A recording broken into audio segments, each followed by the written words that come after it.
देवी सीता,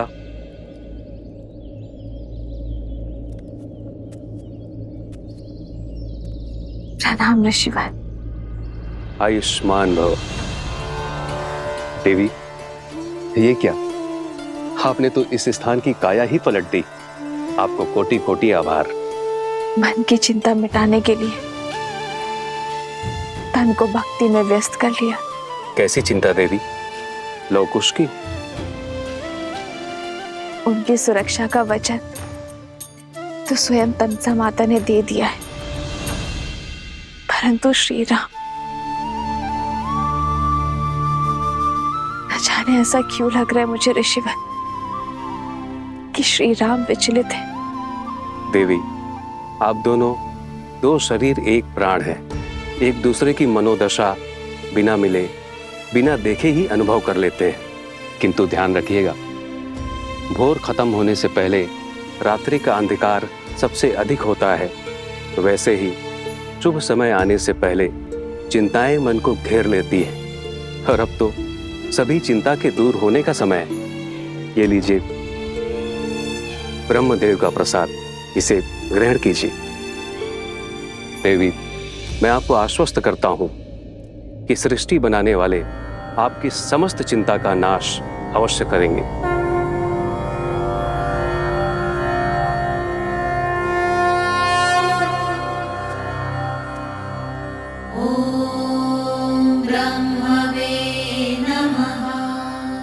ओम ब्रह्मदेवाय नमः। ओम ब्रह्मदेवाय नमः। ओम ब्रह्मदेवाय नमः। सीते, राम,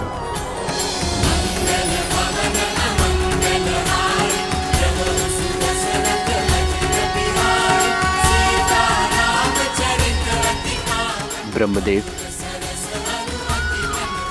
तुम्हारा तप, मर्यादा धर्म को संसार में फैलाने की ललक अद्भुत। तुम्हारे जीवन की इस यात्रा में देवी सीता ने भी पूरा साथ दिया है। इसलिए मैंने इस सीता के पुतले को इतने प्राण दिए हैं, ये अश्व के लौटने और यज्ञ उत्पन्न विधि के संपूर्ण होने तक मंत्रोजाप कर सके। अभी अश्वमेध यज्ञ देवताओं को भी सहर्ष स्वीकार होगा और उनका आशीर्वाद तुम्हारे साथ है राम। यज्ञ का अभिमंत्रण अश्व को आसुरी शक्तियों और दुर्घटनाओं से बचाता है, किंतु केवल तब जब देवताओं का आशीर्वाद हमारे साथ हो।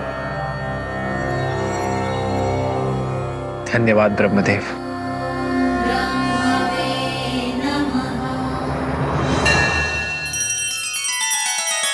श्री रामचंद्र कृपालु भजु मन हरण भव भय दारुणम। नव कंज लोचन कंज मुख कर कंज पद कंजारुणम।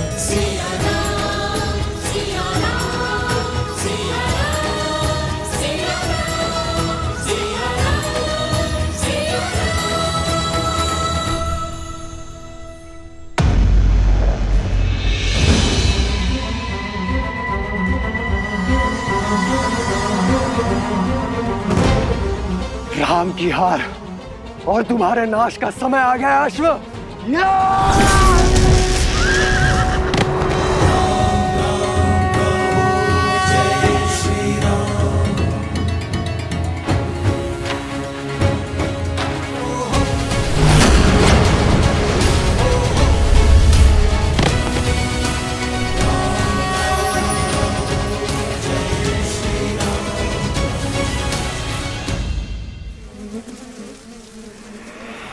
मूर्खाधिपति प्रबंधासुर, इतना भी नहीं जानते कि अश्वमेध का अश्व देवताओं की सुरक्षा में होता है। असुरों का संहार देवताओं और मनुष्यों के सामर्थ्य से नहीं, असुरों की मूर्खता से ही हो जाएगा।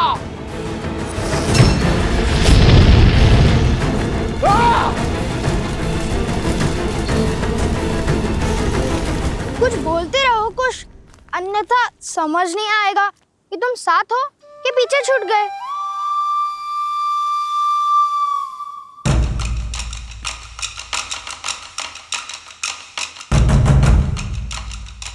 ऋषि कुमारों,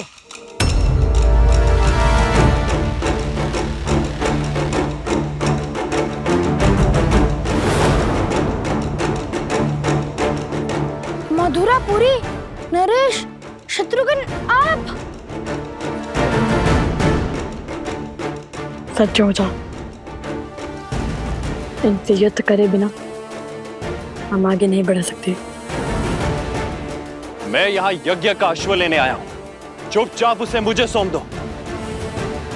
वचन देता हूं मैं तुम्हें कि तुम्हें कुछ भी नहीं होगा। बड़े दयालु हैं श्री राम, क्षमा कर देंगे तुम्हें। सोम करें, माला संभालो।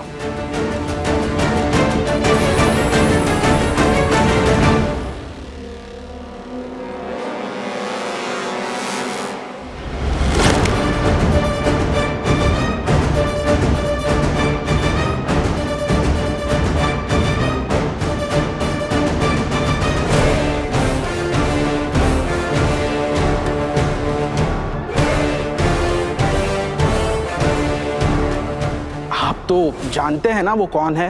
वो कोई साधारण बालक नहीं है, वो अनमोल रत्न है, केवल मेरे लिए नहीं अपितु समस्त संसार के लिए। आप दोनों जो कर रहे हैं वो अनुचित है।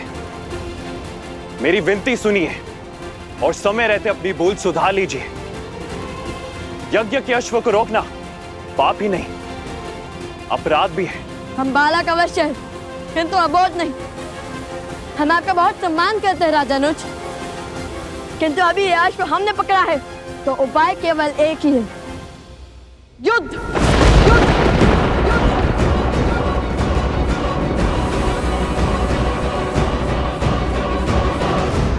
नीति शास्त्र कहते हैं कि व्यक्ति को स्वयं अपनी शक्ति, वास्तविकता से अधिक और दूसरों का प्रेम अपेक्षा से कम ही लगता है। यही भेद आप दोनों के साहस में छलक रहा है। अपनी शक्ति के अनेकों प्रमाण दे चुके हैं हम असुरों के विरुद्ध। मिथिला की प्रतियोगिता में पूरे संसार में अपने बल का डंका बजवा चुके हैं हम। और रही बात दूसरों की प्रेम की, तो हमें आपसे प्रेम की अपेक्षा नहीं है। यदि आप युद्ध से पहले हमें सुप्रभात कह देंगे तब भी हमारी आंखें भर आएंगी। देखिए, मेरे पास पूरी सेना है और आप दोनों बिल्कुल अकेले हैं। युद्ध शास्त्र कहता है कि सेना के सामने युद्ध करने का साहस तो महारथी को भी नहीं करना चाहिए। जैसे सर्पों के टोले में नागराज महाबली होकर भी नहीं जाता। नागराज भले ही ना जाए, गरुड़ या नेवले अकेले जाते हैं सर्पों की टोली में। स्वयं को क्या समझते हो?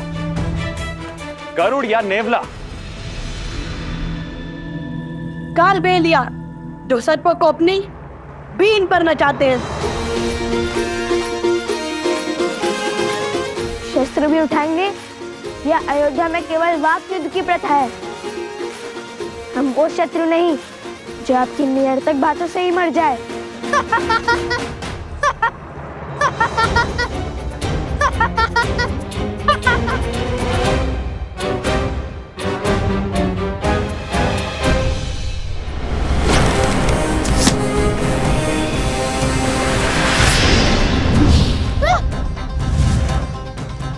आप दोनों शत्रु नहीं, अपराधी हैं। अयोध्या के अश्व का हरण कर पाप किया है आप दोनों ने।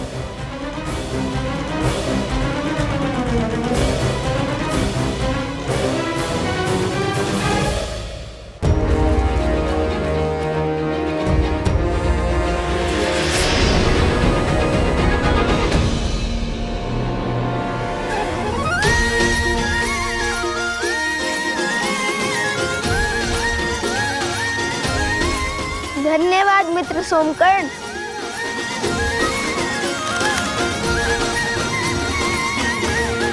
अश्व को रोकना अपराध नहीं, चुनौती है जो हमने स्वीकारी है।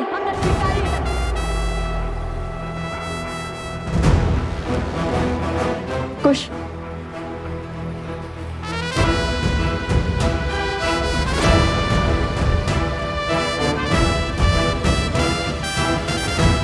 आपका शत्रु स्वयं चुनौती बन यहाँ वहाँ घूम रहा है।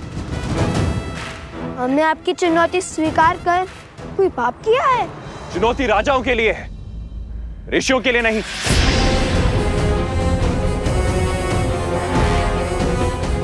क्या बताएंगे आप? कहां के राजा हैं आप? राजा ना होकर अश्व को रोकना अपराध की श्रेणी में ही आता है। ऐसा तो कोई नहीं लिखा है। लिखा नहीं है, किंतु असत्य भी नहीं है। ये हमारे राजा है। मेरे ज्येष्ठ भ्राता अवसरा ने इनका राज्याभिषेक किया है।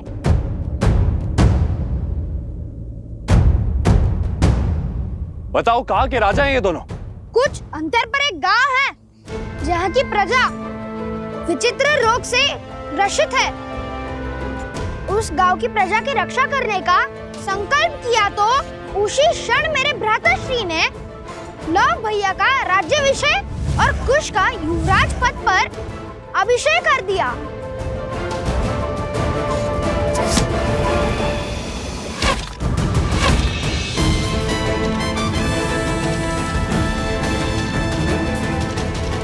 राजानुज, युद्ध में असावधान होना सबसे बड़ा अपराध है।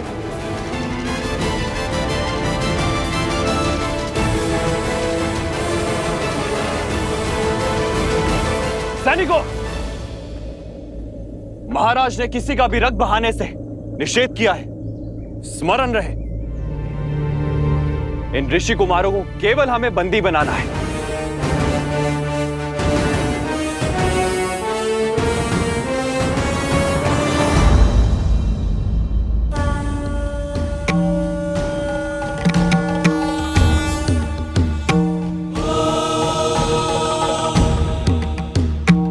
वन देवी, नियति मोड़ ले रही है।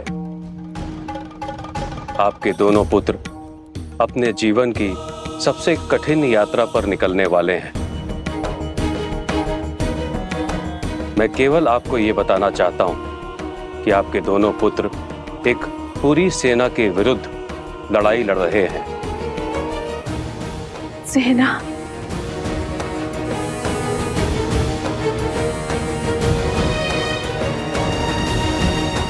हे महादेव,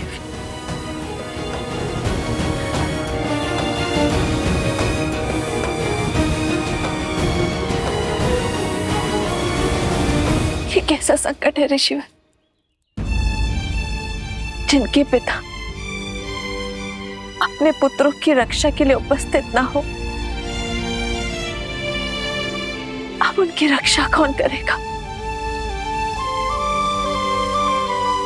और वो माता कितनी दुर्भाग्यशाली है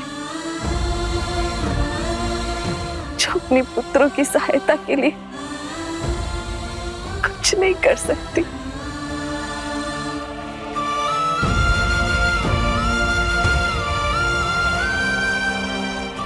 ऋषिवर, कोई तो उपाय होगा ना, किस संकट से पार पा सके, मैं अपने पुत्रों की रक्षा कर सकूं। बताइए गुरुवर।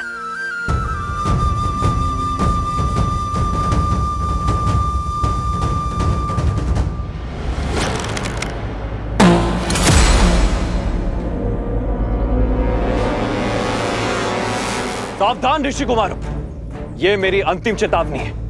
अब अस्त्र उठाने से पहले ना वाद होगा ना विचार।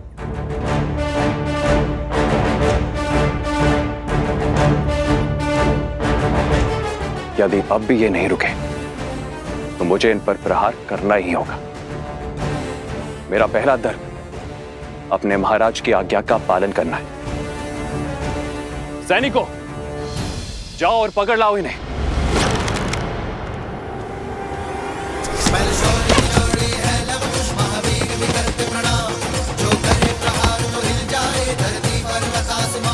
दिव्यास्त्र दिव्यास्त्र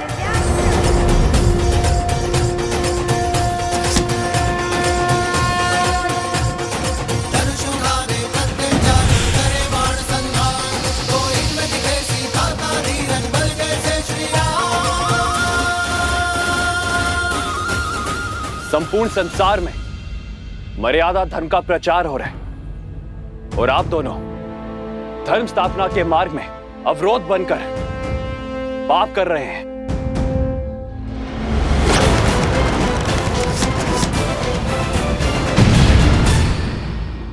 सुन रहे हैं भैया? राज अनिल शत्रुघ्न मर्यादा धर्म की बात कर रहे हैं। इस राज्य की प्रजा को स्त्री के सुखों का, सुरक्षा का, सौभाग्य का बलिदान मांगकर संतोष दिया जाता है। वहाँ कैसा राजधर्म?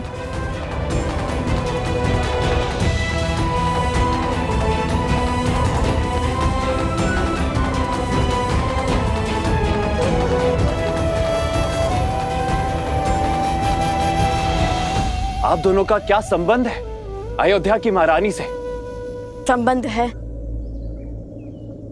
भक्ति और भाव का संबंध। हमने राम कथा पढ़ी है, श्री राम और माता सीता की पूजा की है।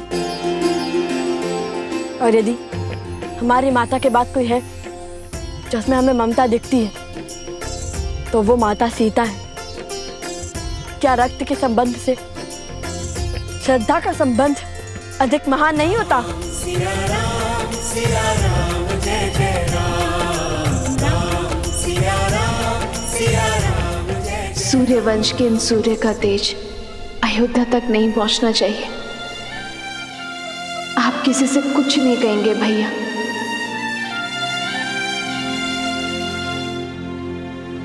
धन्य है आप भाभी माँ, श्री राम से दूर रहकर अपनी पहचान को गुप्त रखकर भी इन बालकों को श्री राम की परछाई बनाया आपने। स्पष्ट है ये दिव्य बालक और कोई नहीं, आपके और भैया के ही पुत्र हैं। वेदों में कुछ ऐसे मंत्रों का विवरण है जिनका पाठ करने से स्वयं देवताओं को रक्षा करने के लिए बुलाया जा सकता है। आप उनका पाठ आरंभ करें और मुझे पूर्ण विश्वास है कि देवता आपकी सहायता अवश्य करेंगे।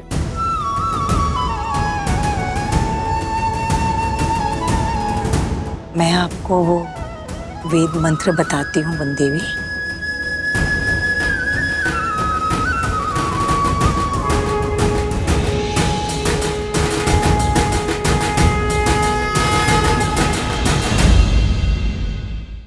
हे वरुण देव, आपकी शक्ति अपरंपार है। श्री राम के अयान का महत्वपूर्ण भाग रहे हैं आप,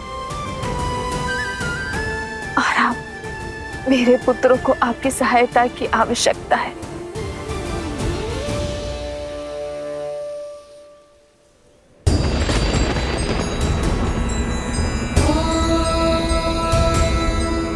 जलबिंबाय विद्महे लीला पुरुषाय धीमहि वरुणः प्रचोदयात्।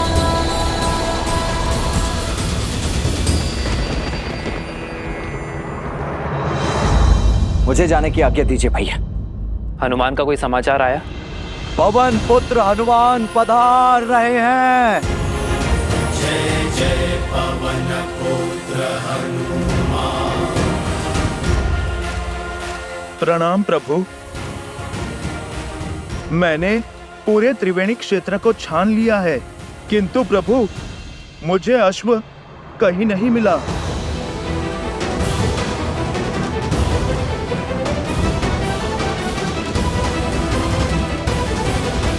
प्रभु शत्रुघ्न सेना ने भी अपना पथ बदल लिया है। प्रभु मुझे लगता है वो किसी युद्ध में उलझ गए हैं। महाराज हमें तुरंत सेना भेजनी चाहिए। भरत भैया, अभी पूरी सेना भेजने की आवश्यकता नहीं है। प्रभु यदि आपकी आज्ञा हो तो मैं युद्ध में शत्रुघ्न भैया की सहायता के लिए जाऊं।